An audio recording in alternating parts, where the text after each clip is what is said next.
Es la historia de un pueblo, la raíz viva de su esencia, el estudio de sus actos en el pasado, la recopilación de lo relevante para su futuro. Hechos y hombres conforman esta historia que estudiará tanto el decir como el actuar de aquellas sociedades y personajes individuales que marcaron un hito en el desarrollo de la humanidad. Las raíces de un pueblo podrán ocultarse profundamente bajo el manto de los siglos, pero al igual que las de un viejo árbol, aunque estén ocultas en lo más profundo de la tierra, su presencia será siempre tan incuestionable como imprescindible.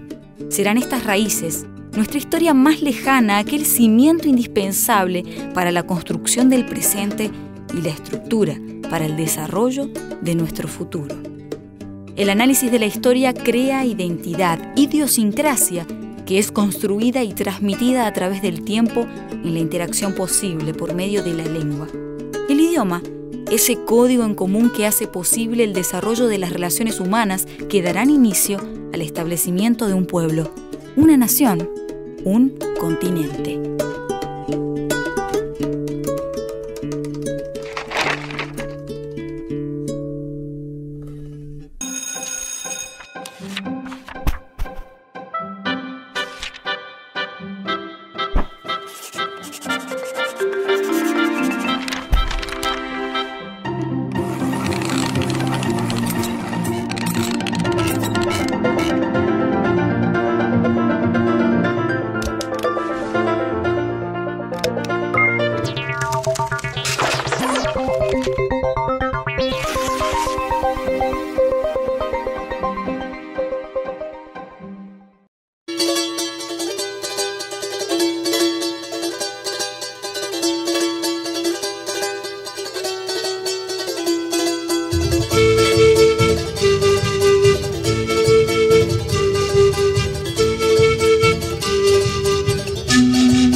Comenzamos hoy un nuevo programa de educación. Estamos felices aquí en el destino de hoy. Realmente un destino privilegiado, las ruinas de Machu Picchu en la región de Cusco, en el Perú. Desde aquí comenzamos entonces el programa de hoy. Te invito a que no te despegues de tu pantalla, que hoy educación está imperdible. Símbolo de multiculturalidad.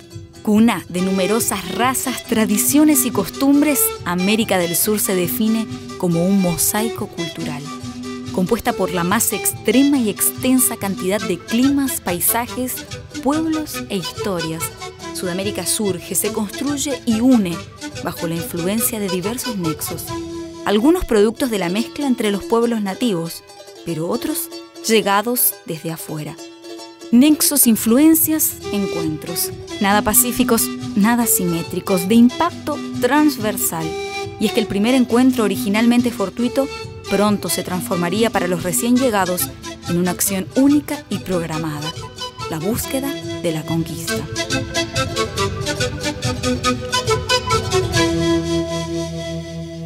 El español llegó a esta parte de América con la conquista española, alrededor de 1530. Lo interesante es que al llegar a esta parte se puso en contacto con muchas lenguas, porque América del Sur era una realidad multilingüe. Desde México hasta la Patagonia existían los nativos autóctonos. Los españoles, ¿qué hicieron? En algunos lugares arrasaron con ese idioma autóctono. Tal vez, digamos, las herramientas que tuvieron fue la agresividad y las amenazas constantes a las que eran sometidos ellos, ya sean las torturas. Entonces, entre mi vida y mi idioma elegiría, por supuesto, mi vida. Fue utilizada para la administración y para la evangelización.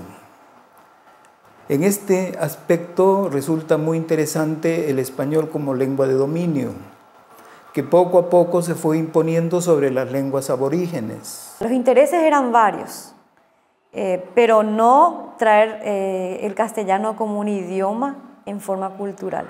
Ellos necesitaban que los de aquí aprendieran ese idioma para ellos poder comunicarse. Y si el precio era eliminarle el idioma al otro, no importa. Lo que yo tengo que hacer es que me aprenda el castellano. ¿Por qué? Porque es la forma en que yo le puedo manejar y que me entienda lo que es mi deseo. Ese fue, digamos, originalmente la forma en que llegaron los españoles, ¿verdad? Y los nativos, lastimosamente, de ciertos grupos no pudieron resistir y fueron, digamos, avanzados.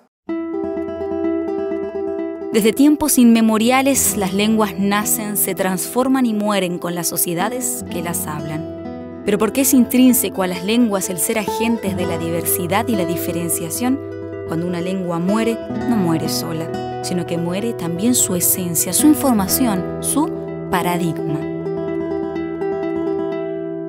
Se contactó especialmente con lenguas grandes, con el quechua y con el aymara. El quechua era una lengua de imperio, era una lengua de cultura y por tanto era también una lengua que tenía toda una tradición anterior y literatura y todo eso.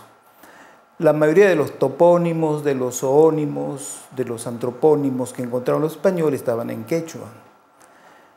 Y muchos elementos culturales que no había en la cultura europea también estaban en quechua. De tal modo que se produjo una simbiosis muy interesante.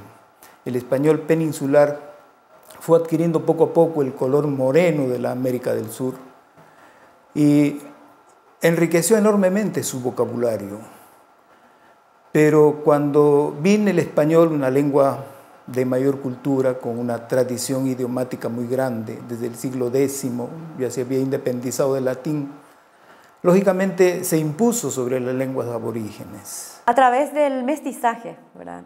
La amalgama hispano y nativo, fue la fusión de las razas, fue lo que posibilitó, ¿verdad?, que tantos españoles de alguna forma adquirieran nuestro idioma y los de aquí adquirieran el español.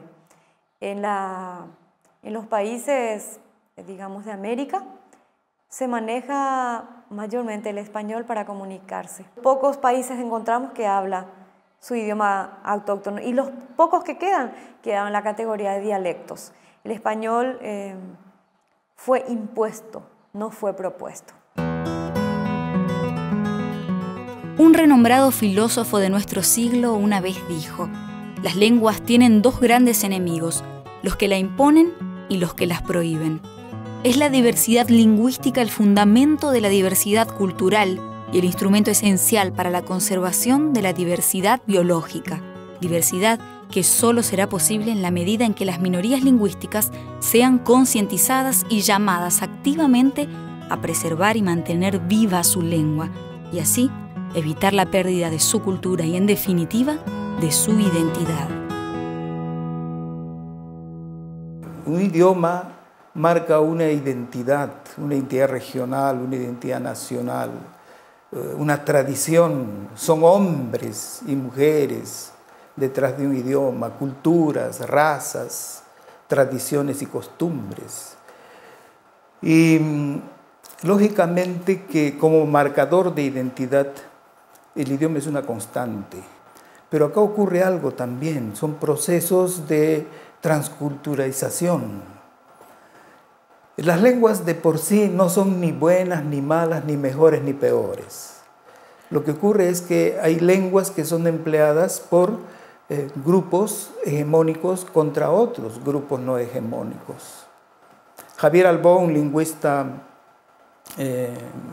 boliviano, dice, por ejemplo, que las lenguas aborígenes indígenas de América están inexorablemente condenadas a desaparecer por el mayor prestigio que tiene el español. Pero no es un prestigio lingüístico, es un prestigio político, cultural, comercial, pero no es un prestigio lingüístico, porque tan importante es el español como es el quechua, o el aymara, o el cauqui, o el jacaru, o cualquier lengua que se hable a nivel del país. La existencia de estructuras culturales previas alojadas en el idioma es la que permite que cada sociedad comience a trabajar sus conocimientos desde lo que ya ha sido acumulado sin necesidad de empezar de cero en cada generación. Es decir, sin un lenguaje, un pueblo no será lo que es social o tecnológicamente, y esto se debe a que la lengua no es solo un sistema de comunicación, sino sobre todo una herramienta para desarrollar y representar el pensamiento de un pueblo. Y es en este sentido que todas las lenguas serán iguales, en la medida en que éstas cambiarán activamente para permitir que sus hablantes desenvuelvan de la forma más efectiva y práctica su forma de vida, sus costumbres, su pensamiento. En países como el Perú, por ejemplo, hemos ido perdiendo progresivamente muchos elementos de nuestra identidad nacional. Tal vez nunca fuimos una nación. Siempre fuimos un conjunto de naciones metidas en unas fronteras. Actualmente somos un país, somos una república con varias nacionalidades viviendo adentro. Y cada nacionalidad tiene su marca idiomática. El problema es que todos quieren perder esa identidad regional y quieren adoptar más una unidad general. La educación viene en español, la administración de justicia viene en español, el comercio es en español. Poco a poco las lenguas aborígenes dejan de servir al usuario y al perder esa importancia el padre ya no quiere que el hijo aprenda la lengua aborigen. No tiene la dimensión para ver lo importante que es que su hijo o hija, cuanto más idiomas tenga, mucho mejor. El ser humano siempre tiene un factor cultural.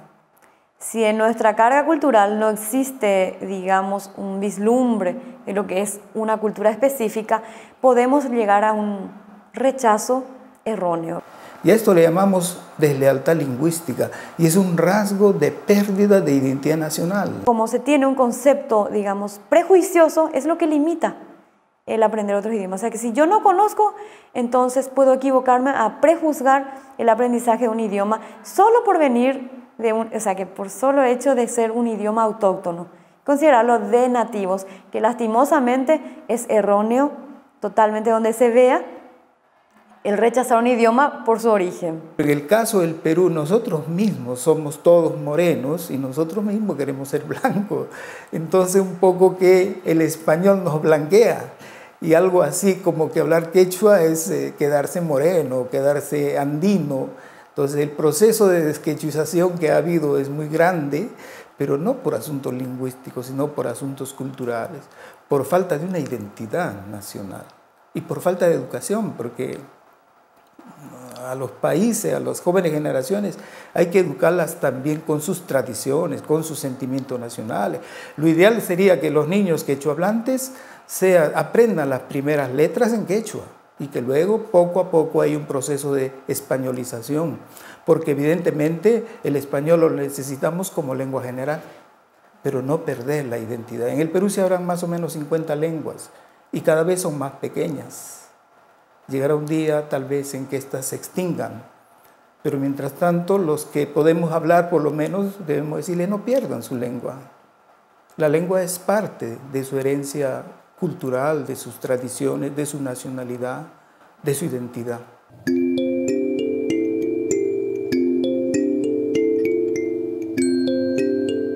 El futuro de una nación dependerá de la capacidad de sus nacientes generaciones para desarrollar el pensamiento histórico, reconocer su identidad social, analizar su memoria histórica. Y es que, como diría Marcelino Menéndez Pelayo, un pueblo que no sabe su historia es un pueblo condenado a una muerte irrevocable. Puede producir brillantes individualidades aisladas, rasgos de pasión, de ingenio y hasta de género, pero serán como relámpagos que acrecentarán más y más la lobreguez de la noche.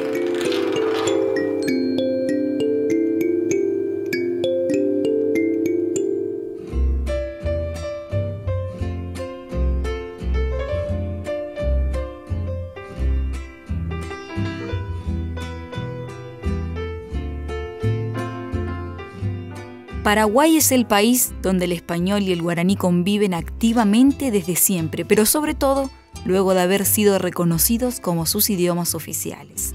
No son muchos los países del mundo en tener como idioma oficial de todo su territorio a una lengua nativa, autóctona, hablada por sus pobladores hace siglos, parte indispensable de su esencia y de su identidad.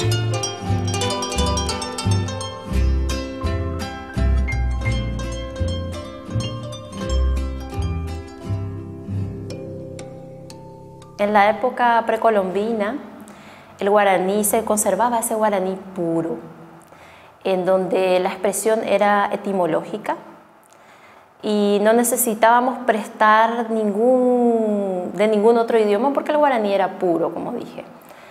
Luego tenemos la época colombina, ya donde vienen los conquistadores y también su idioma.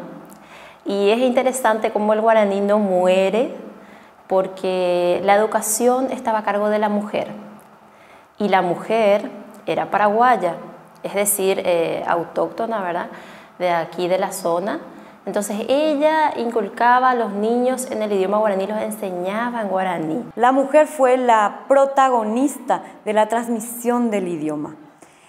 Como los hombres salen fuera de la casa, las mujeres quedan más tiempo con sus hijos. Las nativas se caracterizan por cantarle a sus hijos. Evidentemente que se conoce de varios estudios que cuando la madre acuna al niño, especialmente si le va cantando, va grabando con más, con más profundidad los términos. Y las nativas les cantaban, les susurraban en el oído para que los niños pudieran quedarse con eso, ya que estaba prohibido afuera, en casa no. Ni censuras, ni guerras ideológicas, ni persecución, nada lograría desterrar del corazón de los paraguayos aquella querida lengua en la que estaban escritos los recuerdos de su niñez. El guaraní no murió, podemos decirlo así, porque va más allá de hablar solamente, sino de lo que el paraguayo es en esencia. Es tan fuerte dentro de la cultura autóctona que ni con la persecución que sintió de todas las formas no se pudo aplacar, y hasta hoy en día, hasta en 1992 aquí en Paraguay se reconoció como idioma oficial, o sea, tiene la misma categoría del español aquí el guaraní. En la actualidad, más del 90% de la población paraguaya habla y entiende guaraní. De ellos, el 56% solo habla guaraní. Una lengua de esta manera arraigada a las costumbres y a la historia de una sociedad, sin duda, no podrá ser ignorada fácilmente.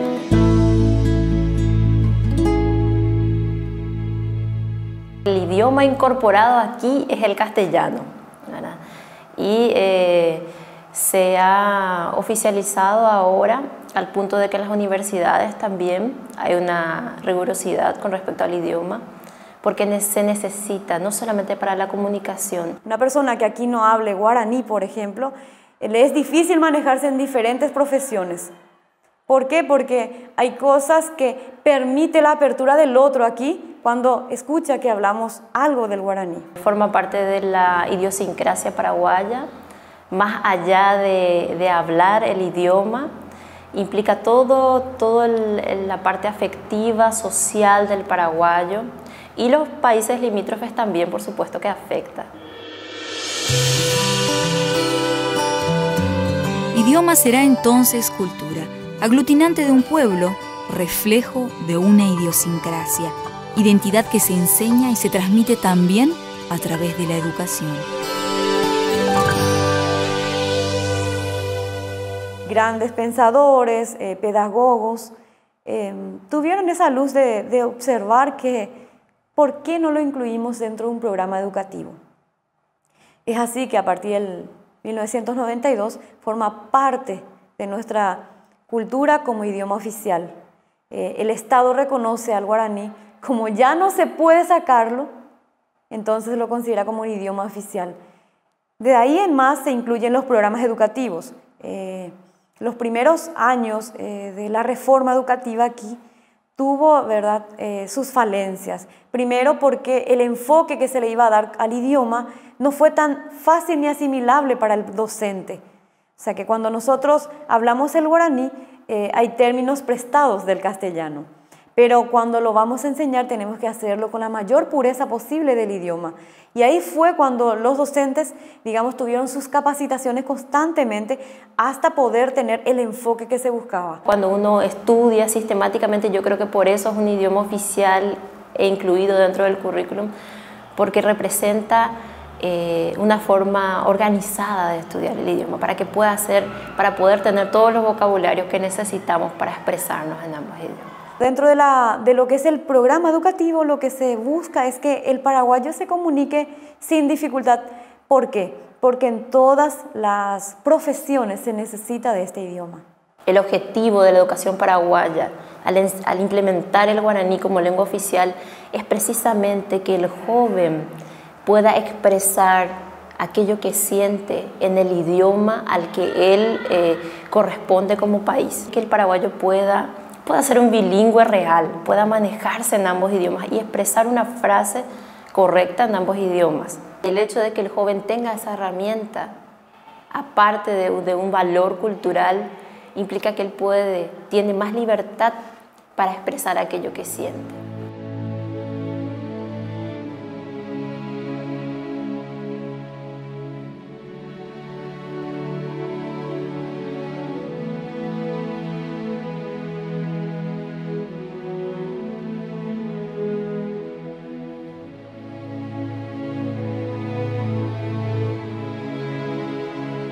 Cuando yo llegué a enseñar guaraní los primeros años, había un pequeño rechazo. Y ese rechazo es más que nada por desconocimiento. La ignorancia mata. Y a veces nosotros pensamos que hablar un idioma autóctono corresponde a los guaraníes, corresponde a este grupo o al otro grupo. Sin embargo, ese rechazo no tiene nada que ver con el idioma, sino con la preparación cultural de la persona. Y enseñé y enseño, más allá de hablar o de decir el axeguetú, como saben los chicos que quiere decir el abecedario, enamorarse de la cultura, enamorarse de lo que representa, qué es lo positivo, cuál es lo positivo y qué es nuestro. Cada uno en su país tiene algo que lo hace ser de ese lugar y que necesitamos apreciar, que necesitamos valorar, que necesitamos amar, porque de ahí somos. Representa no solamente un valor idiomático, sino también de la personalidad en sí.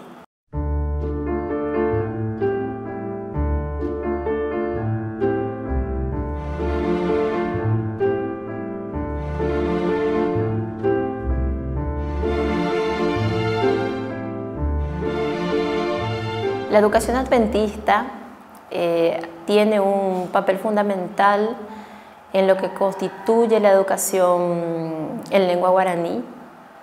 Yo, como profesora de lengua guaraní, tengo una ñandeyerañé, se dice la Biblia, ¿verdad? La Biblia en guaraní, de donde los chicos aprenden salmos en guaraní, donde aprenden algunas frases en guaraní, el Padre Nuestro en guaraní, lo repiten.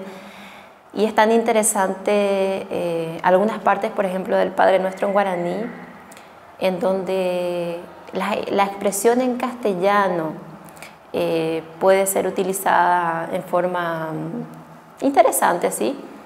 Pero en guaraní tiene una expresión diferente. Como educación adventista, utilizamos el guaraní para llegar al corazón de los chicos, con esa carga afectiva que el guaraní tiene, con esa emoción, con ese mensaje que realmente traspasa los huesos, como dice la palabra de Dios. Así que es hacia donde le miremos es un beneficio, es un orgullo, ¿verdad? Mismo dentro de las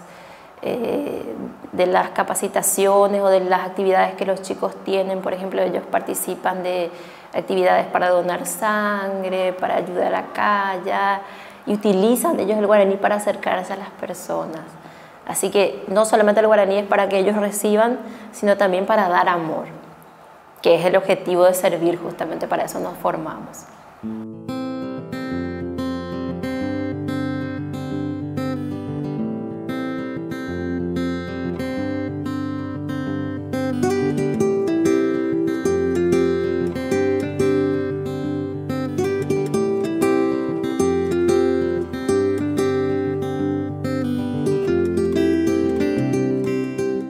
Ñandeyara, Dios, Uvaga Pereimeva, que estás en el cielo. Ta oreañuamba nemboraju. Eso significa que tu amor nos abrace. Toye ya poner en bipotá, que se haga tu voluntad. Ko uvapeari, aquí en la tierra, uvagape, como en el cielo. Emo oreve, oreren biuna, danos nuestra comida, co árape este día, ha opa ara roicoteveva, y todos los días que necesitemos. Ejeyareikena oreve, orenbaevaikue, rojeyareihaisha, orerapichape, enviapovaikue. Por favor, no tomes en cuenta nuestros pecados, así como nosotros no tomamos en cuenta a los que nos dañan.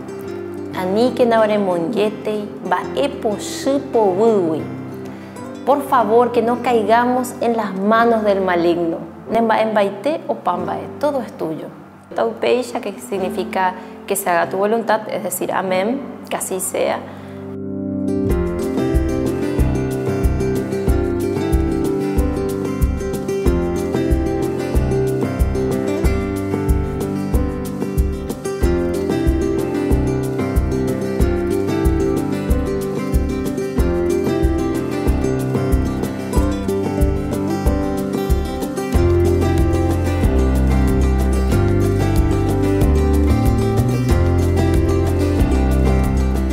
Continuando nuestro recorrido por el departamento de Itapúa en Paraguay, llegamos aquí a las ruinas de los jesuitas, en este caso llamadas Trinidad. Y desde aquí, desde este lugar lleno de historia, una historia tan importante para esta región, es que nosotros ya nos vamos despidiendo, pero antes déjame recordarte que puedes escribirnos un correo electrónico a la dirección que aparece allí en tu pantalla, o si no, entrar a nuestro blog también, www.nuevotiempo.org/educación.